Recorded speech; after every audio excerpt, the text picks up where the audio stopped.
Hello, everybody. Welcome to Arsenal X, NGR's Radio Xbox podcast. As always, we throw up the X. Yes, even when we're not on the show, we still throw in the X because we're always about to throw down. I am your host, Eddie V. Joining me is the wise Wisconsinite, Mr. Jesse Douglas. Hey, what's up, everyone? Yes, and shout out to our boss man, Mr. Corey Dirrig. If you guys didn't check out our, Nintendo Power Block, he has finally become a father. He has welcomed his newborn into the world, his firstborn, and as an Xbox player, he has this Switch with him. So, as a gamer, I'm so happy with him. You know, even while he's listening to this, hopefully, his baby's throwing up the X sometime soon. Like, Gaga Goo Goo X. Yeah, and we've, all been trying to kind of get back into, playing some Destiny 2 and, we'll get to that one. Trust me. Yeah.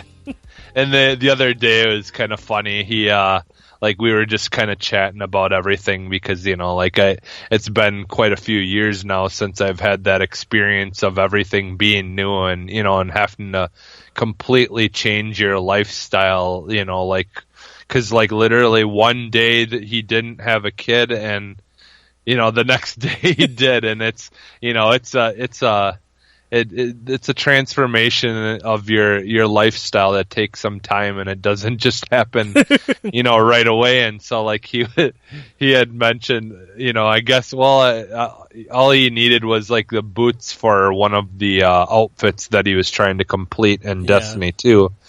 And he said, well, I guess I'm not going to be getting those boots. I said, no, now you'll be buying boots and dressing up your kid in real life instead of dressing up something in a game. Right. Now you're going to have to get those boots for your kids.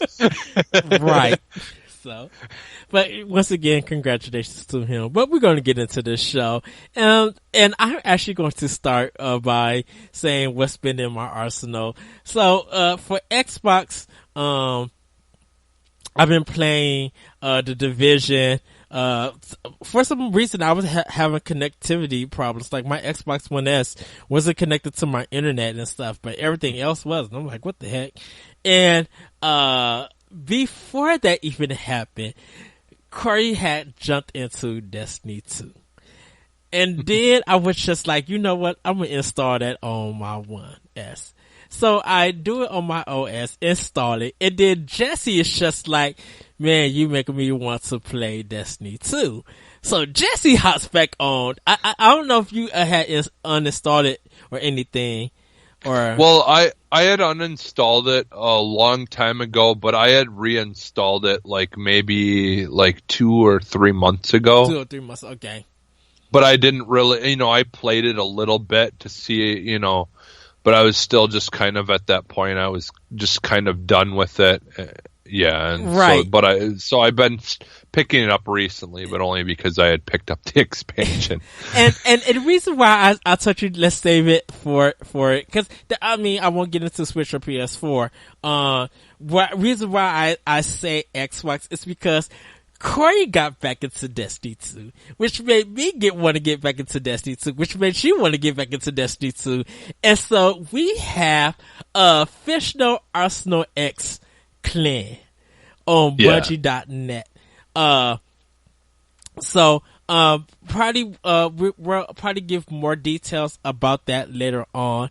But yeah, me, Corey, and Jesse are in our Arsenal X clan.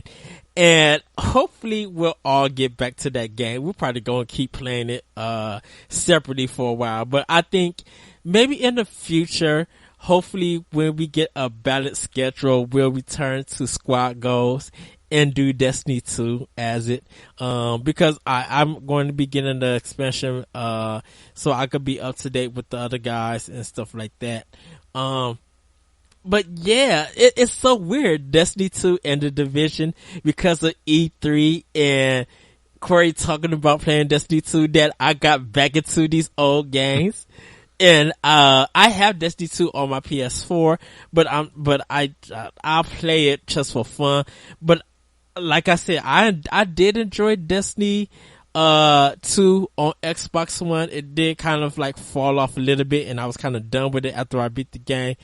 But I think with Corey having a new love for it, I'm like, I'm going to be playing this. Unfortunately, I didn't get to Battlefield Hardlines, which I'm going to be getting into also this week. And I'm also jumping onto Assassin's Creed 3 on my Wii U. So I'm getting back to my backlog bash blowout. So I will be playing those two games. Like Mad Max, I'm finished with. I'm done with that. So I'm going to be jumping. I'll probably be finished with Battlefield probably by Wednesday. I mean, by the time you guys hear this episode, I'll be done with the game. But I'm probably going to be working it up, leading up to this episode. So when you guys hear it, I should be done with it, and I'll talk about it on next episode. I didn't jump back to Captain Spirit. Did you, Jesse? No, I didn't either. Okay. Because Destiny ended up consuming me. Yeah. We'll probably talk about Captain Spirit next week. Yeah.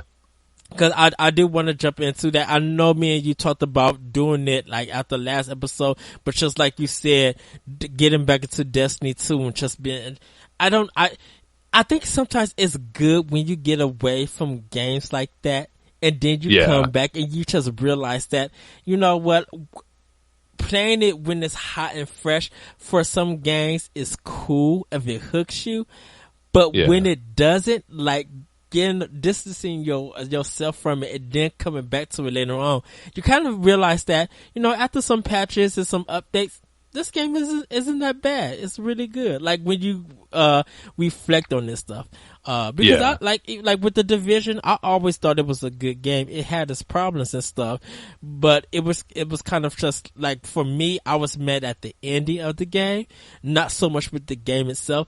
And just getting back into it and playing with you guys, I'm just like, it still is fun. I still know what to do in this game, and it's just having a blast. And I feel like with Destiny 2, now that because I'm using Hunter, I just got a Hunter, so I'm using him to go through the main campaign, because I'm gonna try to do all three classes in separate different spaces. But I'm enjoying my Hunter. So. I think the reason for me that I lost interest in Destiny 2 is because when it was first big and everyone was playing it, like, I think, like, you had it for Xbox first, right? Or did you have it? I had it for Xbox. Well, yeah, and so, like, me and you had it, but, like, you know, you want to play as a bigger group than that usually, and, like, Corey had it for PS4 only because, like, the guys that he had it for both, but he didn't get it for Xbox until later. I'm pretty sure, because he never really played on it. He just recently was starting all of the characters over and just recently leveled them all up, because, like, his main was on Xbox or PS4 because he played with his friends on there. Oh, okay. Yeah, because he was when I was in Cleveland with them, not Cleveland. When I was in Ohio with them, me, you, and him were playing. Yasu was making fun of me because I was silent. Yeah. and I think we pretty much, like, he was just getting into playing it on Xbox at that time, I think. Like he had just started playing it on there because we all had it. You know, we had planned on all of us playing through the story stuff and all that on there or something like that. And so, but I mean, like, I didn't really have anyone to go and do raids with or any of that kind of stuff. So I haven't really gotten to experience, like, half of the game yet. You know, and so that's what my problem was, but now, like, with all of us, you know, looking to play it more, we can hopefully start doing some of that kind of stuff that I haven't gotten to do yet. Right. And that makes me more hopeful and more, you know, looking forward to playing the game, because that's at a certain point, just playing by yourself on that game isn't very fun. So I think doing the main storyline and stuff is okay. I think when you're missing the other parts of the game, you probably don't get the full the full meal in the sense. You only get these sides and stuff. And I think when the controversy kind of goes away or slows down and stuff, you kind of see that they have been working hard on this game to make it better. They've made some changes definitely to make stuff better and fix some of the issues. Like now they did add the rolling. Well, I guess we could probably just that's basically what I've been playing too. I did play a little other stuff, but that's mostly what I've been playing. I played some Call of Duty, and I can actually talk about that if you want me to a little bit, just what's new with that. Quickly, I've been playing Octopath Traveler for Switch, Just Shapes and Beats, Zelda Breath of the Wild. Like I stated, I'm going to be getting to Assassin's Creed 3. And then for PS4, I played DMC Devil May Cry a little bit more.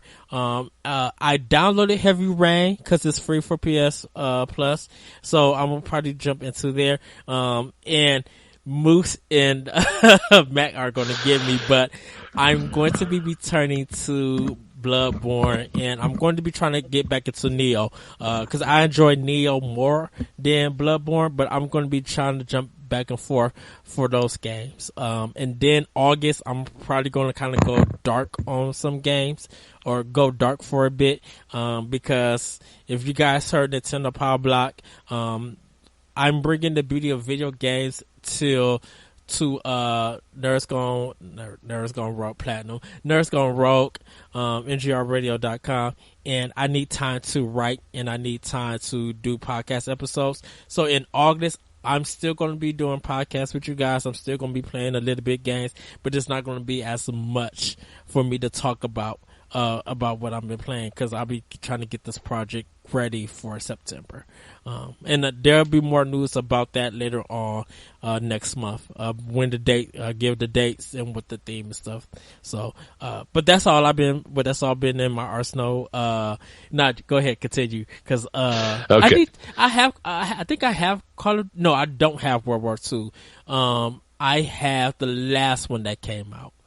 Okay. Not World War II, the one before. Advanced Warfare, or whatever it's called. Something like that. And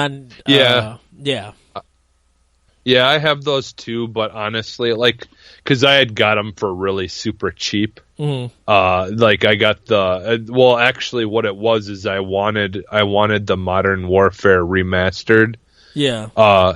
Copy, but I found a used copy of it, but it was the bundled one. Mm-hmm. Where it came with both games, and it was actually cheaper for me to just get it like that, because I think I only ended up paying $15 or something. Oh yeah, something nice. Ridiculous like that. So yeah, I ended up getting that, and if I get WW2, I want to just do it for the campaign. They said the campaign is really good in this game, which you need to finish, young man. I haven't even started it. That's why you need to finish it, young man. I had to. Everybody who's listening, I had to point to Jesse to get on him. I just have too much fun playing multiplayer. Yes, I got to do my yes stats for that. Yeah. Well, it's just and I think I probably would have played the campaign if had the multiplayer not been as good as it is. Seriously, that game has the best multiplayer that they've had in a long time. I'd have to say probably since Modern Warfare 2, this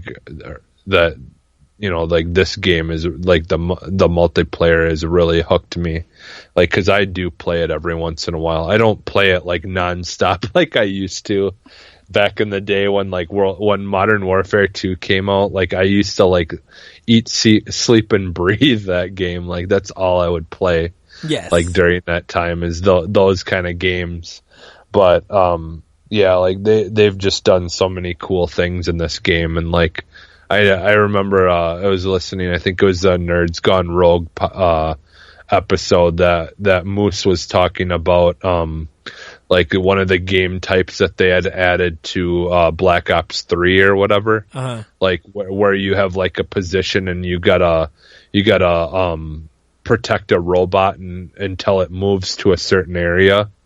Like that they started that game type in, I think it might have been the last game, but I know for sure it's in the World War II game, like where there's a tank and then you and your people have to stand by the tank for it to progress. Yes. And you got to try to protect it and help it move to the next spot.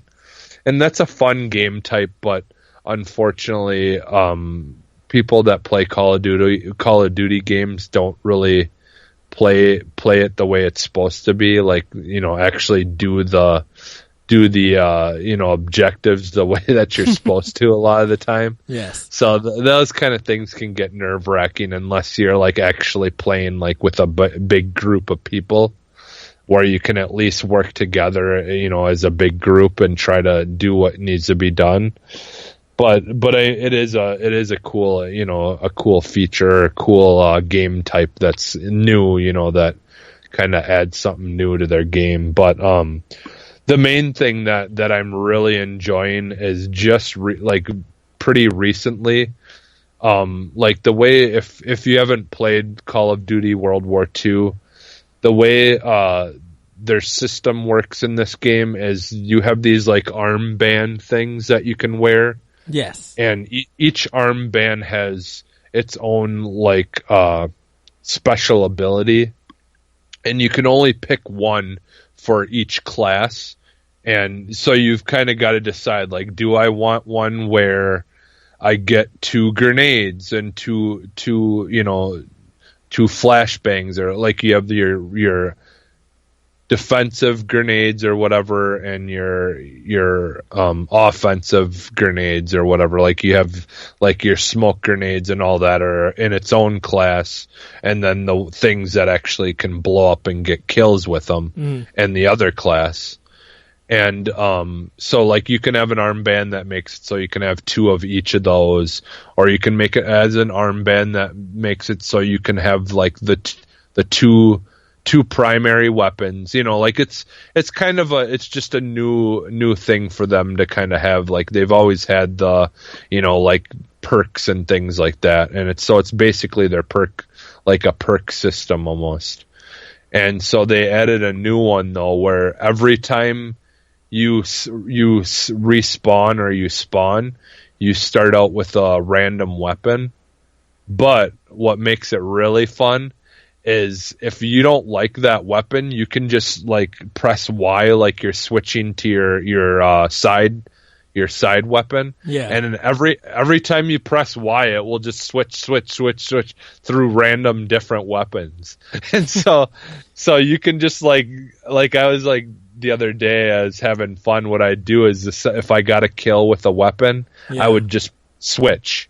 And you know, like I don't know if you've ever played Gun Game in any of the Call of Duty games. Have you ever played that, Ed? I don't really play none of the series. Like, okay. Only I admit, only game that I actually beat of the Call of Duty series is Modern Warfare 2, which is funny because I own Ghost on Wii U and Advancing Infinite Warfare on Xbox One.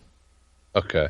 Yeah, I don't think back then in those things, but they've surprisingly, Call of Duty has added some really cool game types. Mm-hmm. So what Gun Game is like you have a set progression of guns. Yes. And so like you need to get like, I think it's like you need to get like 1 kill with a gun. And so the second you get a kill with that gun, it will switch to a new gun. And the way you win is whoever can get to the last gun, get a kill with the last weapon that you know, through the progression. So it's really fun, like, cause you can go from having an assault rifle to then having like a grenade launcher, and then you could have to get a kill with a sniper rifle. And, like you could see where it would get difficult because like if everyone's running around with like these assault weapons and here you are having something that takes, a precise shot to get a kill.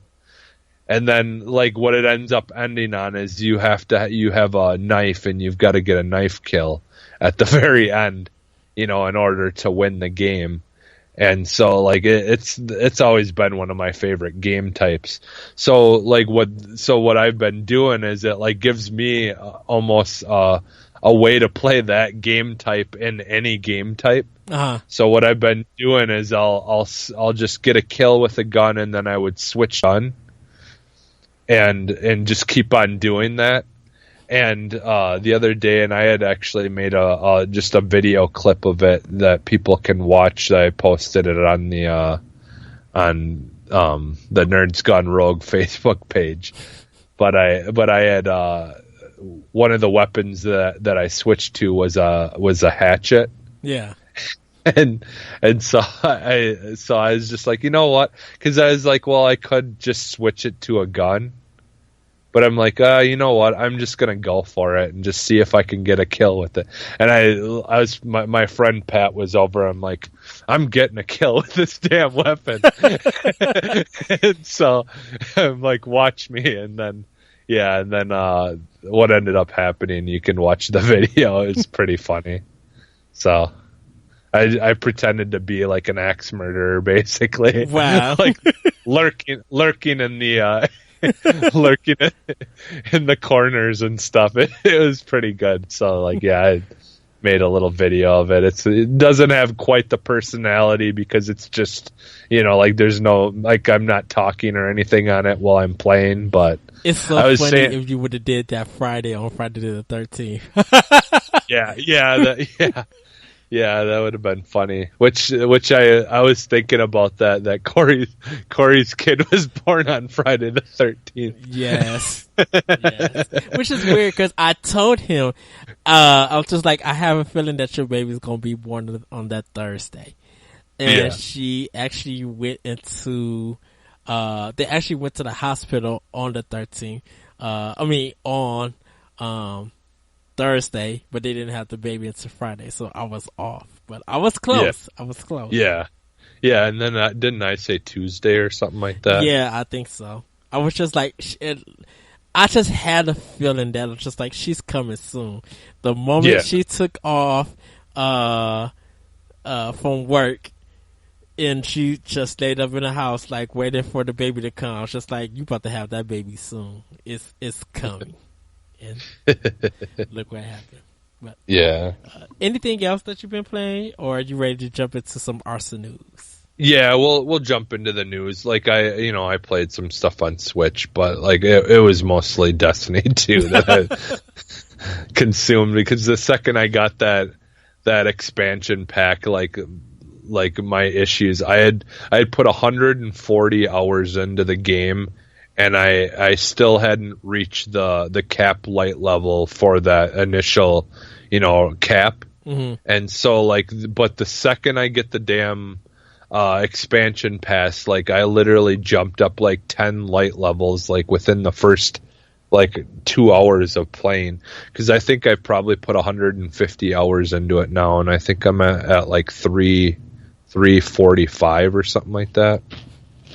So, and I started at 304, so I've gone up like almost 40 light levels since getting the expansion pass. So it's made it so much easier to level up. That was my problem that I was having with it. It was just such a pain in the butt to try to get anything to raise my light level. And so like now that getting this changed it and made me, less annoyed with the game. So yeah. Well, we're going to get into some Arsenal news, and I'm going to hand it over once again to Jesse, because he has some updates about a certain functionality. Jesse, let us know what's up in the Arsenal news. Yeah, so I don't really have an article or anything to read, but like I had read an article and they kind of were talking and went a little more in detail. But so the basic thing that we I can't remember if it's live yet or not. But so basically, like Microsoft is trying to make people have a reason to use Mixer. And so, like, one of the things that they've done with Mixer in the past that I don't think a lot of games really had it. It was only certain games. The big one was the Darwin Project, I believe it was. Yeah. They had it where they're trying to make it where people who are watching Mixer and watching people play on Mixer can interact in the game, and so they can either make it harder or easier on the people that are playing. And so like one of the things you could do is like you could call in like a care package type drop thing that has like weapon stuff or supplies in it. And, as a person watching, you could kind of control things a little bit if you want. And like you could like trigger certain events and stuff in certain areas and things like that. And so they've kind of been trying to do stuff like that. And the newest thing that they've kind of talked about doing is moving forward. A lot of the Microsoft games, they're going to try to make it where when you stream a game through Mixer, like much like Twitch kind of has their own thing where if you have Twitch Prime, you can get like I've gotten a whole bunch of care packages for World War II for Call of Duty. Yeah. Because there's certain things like you go on their website and there'll be like a big long list of things that you can unlock or get for each game that they're featuring at that time. And so that's all locked though, I think, behind Prime. So like the only way that you can get those things is if you're paying for the premium Switch. Or Twitch, sorry. And so what Microsoft's going to do, and I don't think, as far as I know, there's not going to be any kind of thing that you have to pay for. It's just going to be part of it. But they're going to have something very similar to that for Mixer. So there'll be perks, and like the more time that you stream through Mixer, the more like you can get like in-game XP faster, or you can get, like certain outfits or certain things for your cars in Forza Horizon, like that you can only get, or help get faster through, streaming on Mixer. So they're kind of trying to come up with things to kind of make Mixer a little bit more of a place that you want to go to stream your games or to watch, streams. Like one of the things that I really like that they do, Mixer, is they have like a hype zone thing it's called. Like I don't know if you've watched this ever, but like what they'll do is they'll pick one game, and then like that channel, the hype zone, will just literally switch between people who are playing it. And it will just kind of like show. So like I watched PUBG, the PUBG one, and they'll have it where they'll show like the person who's in the final, like they'll pick one of the people that are in the final like 3 people that are left, and they'll kind of show you what's going on. And then the second there's a winner, then they switch to another set of 3 people that are in the final game. So it's just like they're trying to just constantly flip it to show you like people who are in that final battle to see who wins, gets the chicken dinner or whatever. So it's kind of neat, but they're doing that right now. I think Siege is in the hype zone right now. Oh, nice. So they're showing like final endings of matches in Siege and stuff like that. So which Siege is going through like Ubisoft is.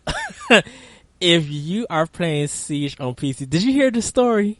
No, I didn't. Okay, and we'll get back to X. So,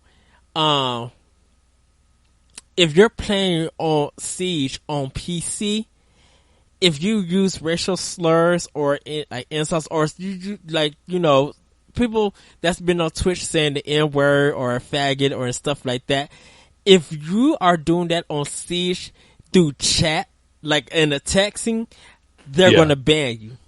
Yeah, they talked about like when Ubisoft was kind of trying to push to make Siege like they were doing a lot of changes and a lot of updates and trying to polish the game and stuff. I do remember one of the things them mentioning is trying to come up with ways to get rid of the toxic online, like that they unfortunately there's a lot of people that do, like a lot of people still like to team kill and stuff like that.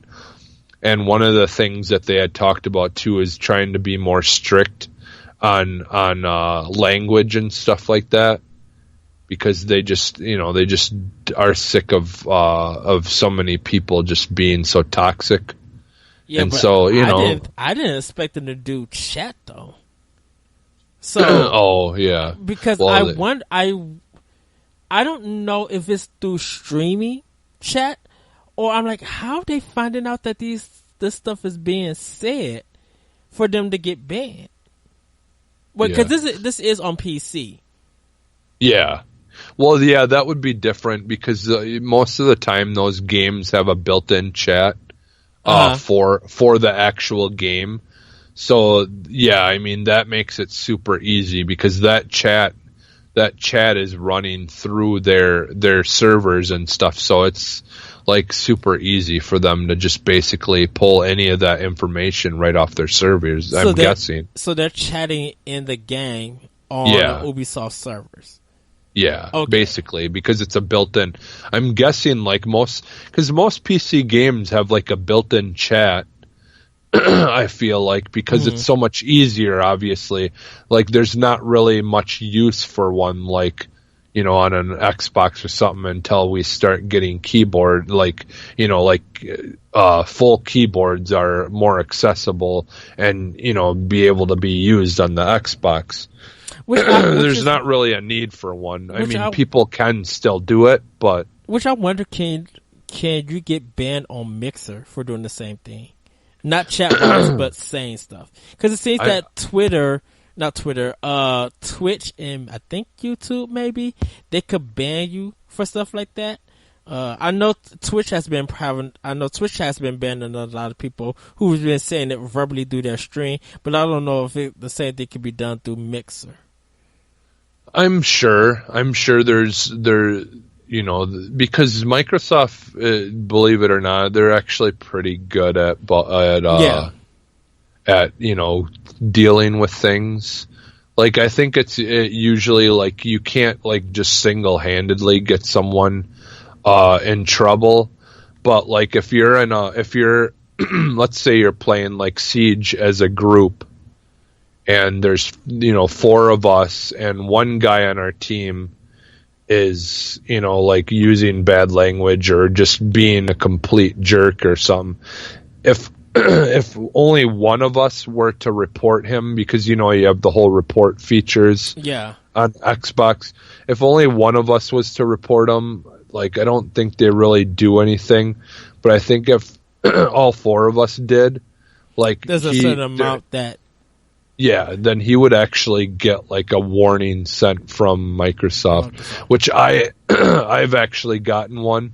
I actually got a warning because I was playing with this team that was just complete, like it was on Siege too. They were just complete jerks, and they were like team killing me, and so this is where it can work the opposite way, like and be kind of pain in the butt. Is so they were the ones being jerks and like just not playing the game the way it's meant to be played. And so I got pissed off, and so like I had just said something to them like why don't you just kick me from the game if you're not even going to let me play it or whatever. I just said something, I don't remember exactly what I said.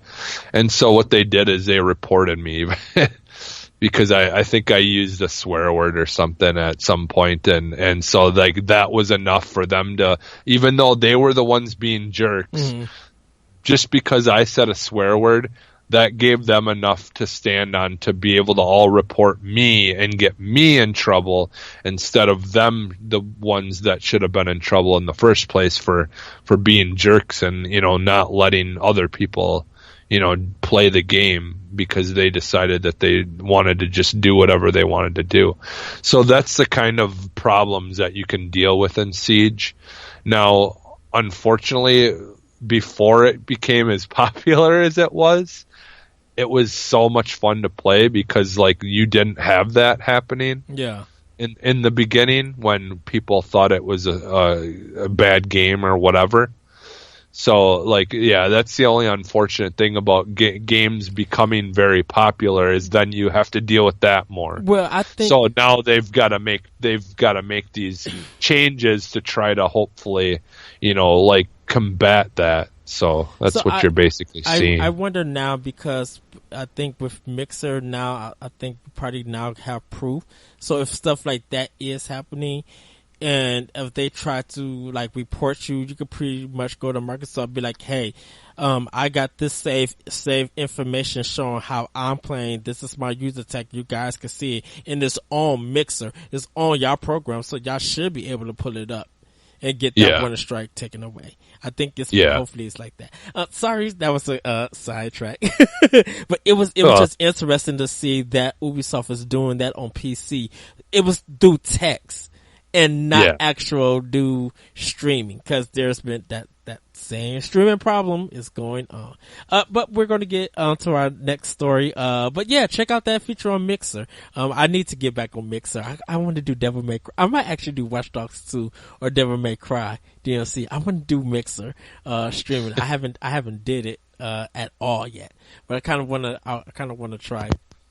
Well, and they've got some feature things that are kind of nice. Like, I guess you can change like your backgrounds, like our things that we have on our podcasts when you guys are watching, the videos of it. There, Corey's got those really cool background things that we've kind of got, like our video, our, images in. And so I guess there's stuff like that you can change on Mixer as well. And you can kind of, make those look unique and stuff. So when people are watching you, they have cool backgrounds and stuff. So I wonder if I could go on Bing and like go to NGR Radio and like take that information, like take a picture and just use it. I'll figure it out. Never mind. Going to our next story. Rare gives Sea of Thieves players more reasons to go underwater. And these stories are going to be coming from Destructoid and Game Informer. This story comes from Destructoid. The second curse awaits. Aside from drunkenly playing accordion underwater for laughs or trying to board enemy ships all stealth-like, Sea of Thieves doesn't provide all that many reasons to take a dip. Even counting the occasional sunken ships that hopefully still hold treasure, most of your time is spent above water. In this week's event, The Sunken Curse, we're hosts to incentivize underwater exploration. In the latest Bilge Rat adventure, you will need to find and destroy cursed mermaid statues. Easy enough, but here's the thing. The statues regenerate health over time, and some of them are powerful enough to necessitate a full 4-person crew. So you'll need to cooperate with your mates, but you won't have to seek out another crew and try to get everyone on the same page to succeed. Ware has also scattered goodies like skulls and chests across the seafloor. These aren't the most exciting incentives, I know, but anything to give us a break from the trading companies is fine by me. This is speaking from Jordan DeVore, who wrote the story.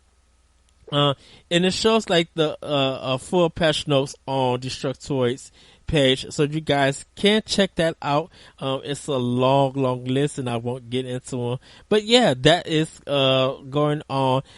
This story was posted on the 11th of July, so it might still be going on, so you guys can check that out. I just thought it was cool that Rare is trying to continue to improve Sea of Thieves and trying to, include adventures above land and underwater.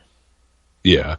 That's the thing is I know a lot of people gave them a hard time and stuff, but yeah, they've been working their butts off. I think I've said it before in another episode, but this game, in my opinion, it's very reminiscent of Siege when it first started out.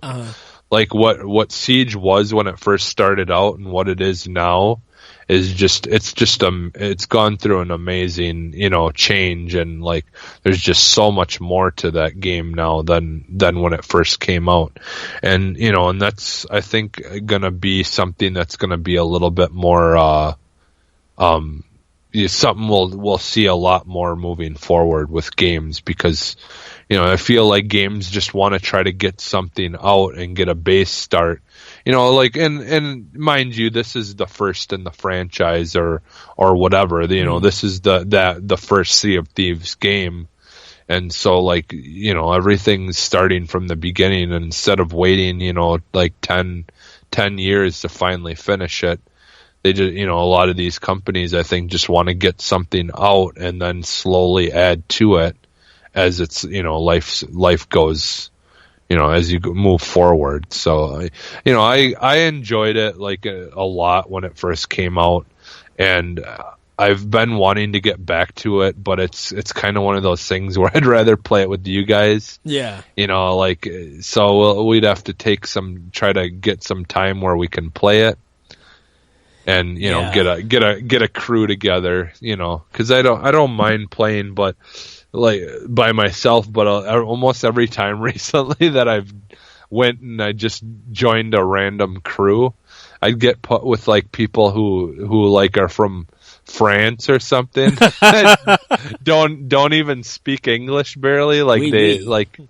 They would try to explain to me what they're trying to say, but their English was so broken that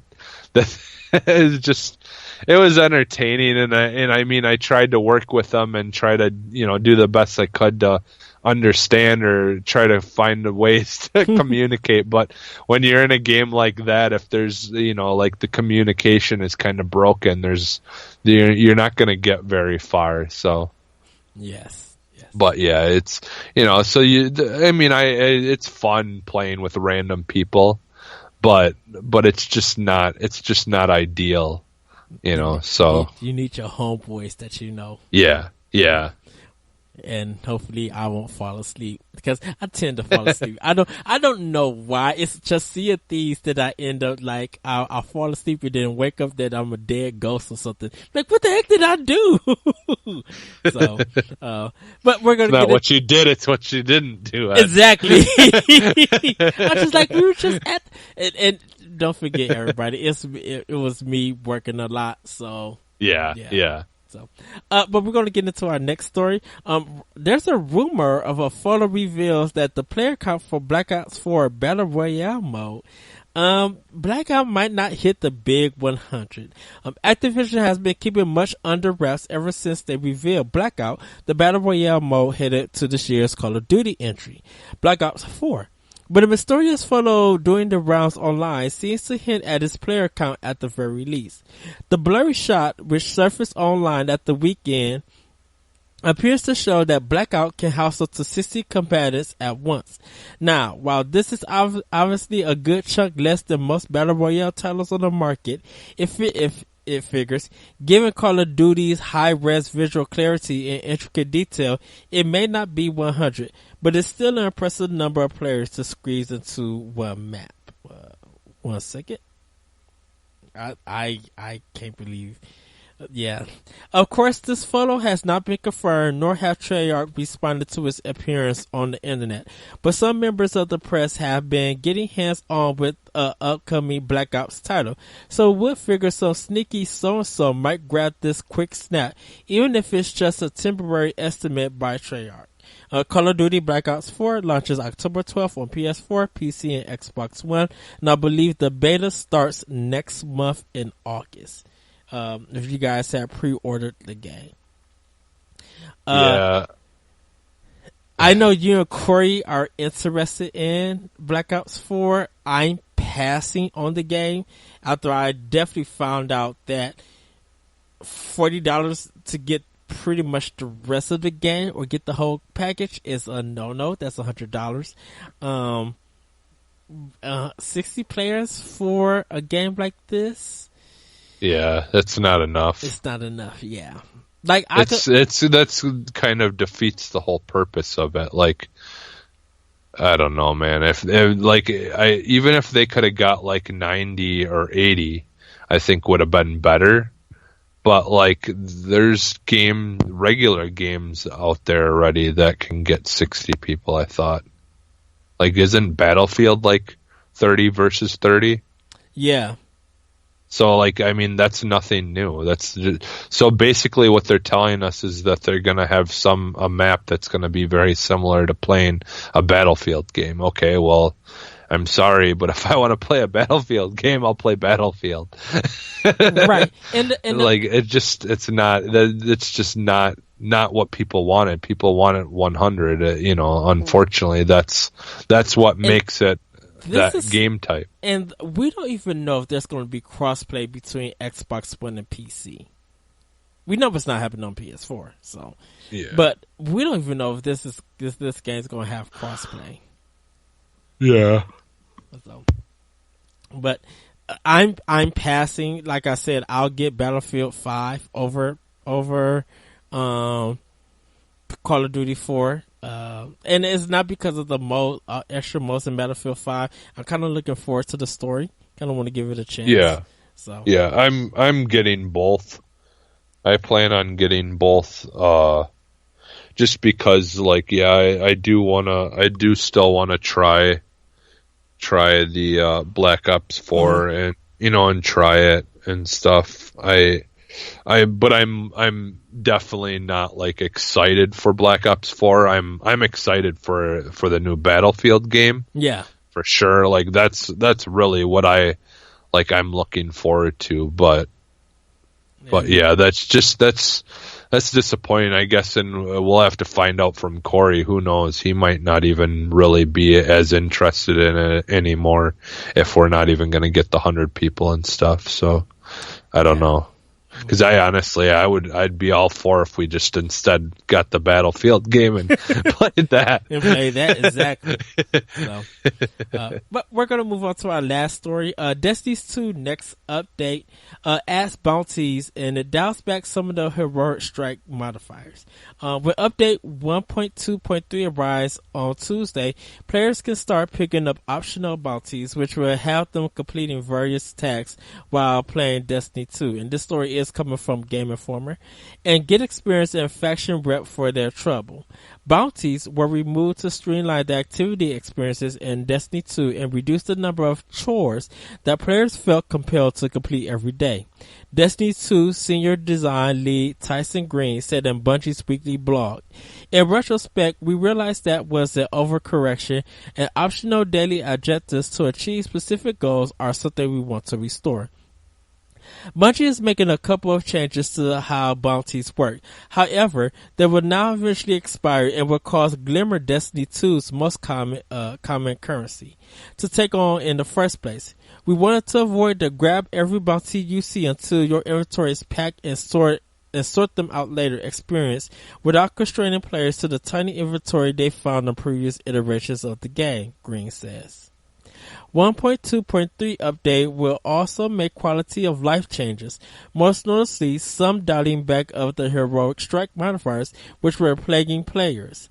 Blackout, which made all melee attacks from enemies one-hit kills, is being scaled back to simply increase the amount of damage melee attacks deal.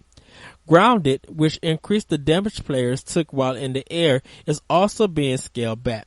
There are many times players are considered airborne when they're not actually jumping, said test engineer Drew Matsunu. To account for that, we are reducing the damage threshold so players aren't punished for things outside of their control. Finally, glass which have glass, which have players' health, but also have the amount of time it took for players to regenerate their shields, has had its effects slightly reduced to better enable players to see the effect of their overall power progression over time. These changes are designed to ease the difficulty of heroic strikes a bit, letting players feel a bit more powerful as they progress in power level. Yeah, like we've been playing Destiny 2 a little bit more lately, and I definitely am liking a lot of the little, things that they've kind of made changes to so far. Even like I do like that now. Like you can get different stuff like the currency and the shards and stuff like that, and now certain armor pieces will give you the ability to actually re-roll their like what their stats are. So like you can have it where it will, instead of it only being, giving you more resilience, you can make it so it gives you more mobility or something like that. So I do like some of the changes they've made. So, and any more changes, things that they can make better, I'm all for it. So yeah.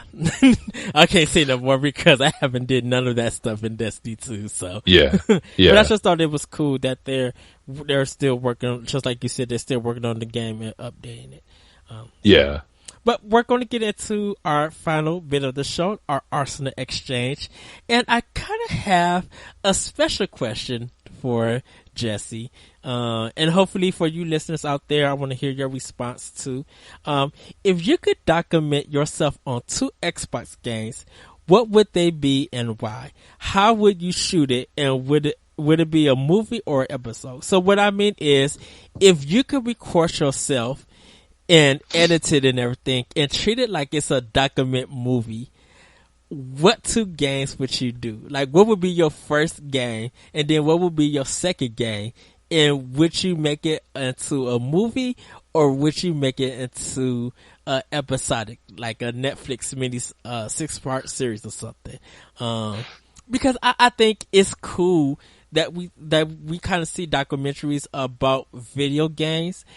Yeah. But sometimes it's just like it's about a game. It's about a game that's, for some indie developer and stuff, or it's something like for the tournaments or esports leagues and stuff like that.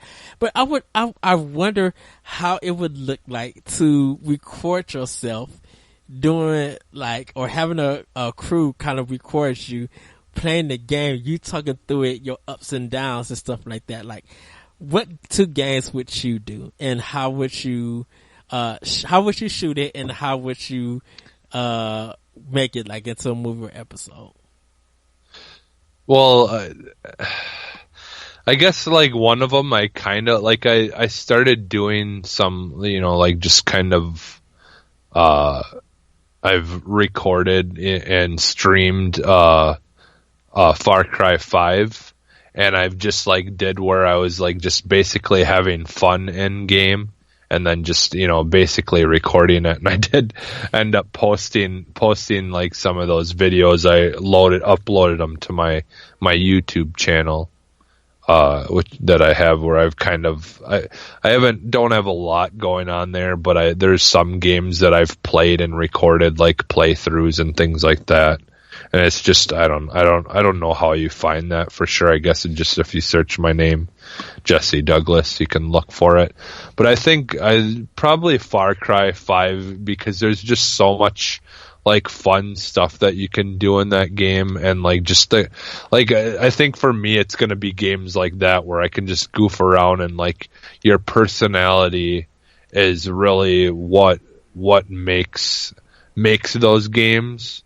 Like what you think about, like what your thoughts are at that moment, like determine how you're playing the game, because it's the open world games are really like most of them have like things to just make it interesting to just go off and do your own thing, and like so it'd probably be that. the way I would record it, I don't know. Like I guess more like it'd be. I don't know. I don't know how it would turn out. Like how you'd want to record something like that. I think it would be best almost just done similar to like how you would just stream, like where you have the camera on you as you're playing, but it's showing you like how you're playing. I don't know. I don't know for sure. I guess how I'd want to do that. And I guess it would just. I guess you could do like more of a documentary style. Well, it is a documentary. Yeah, yeah.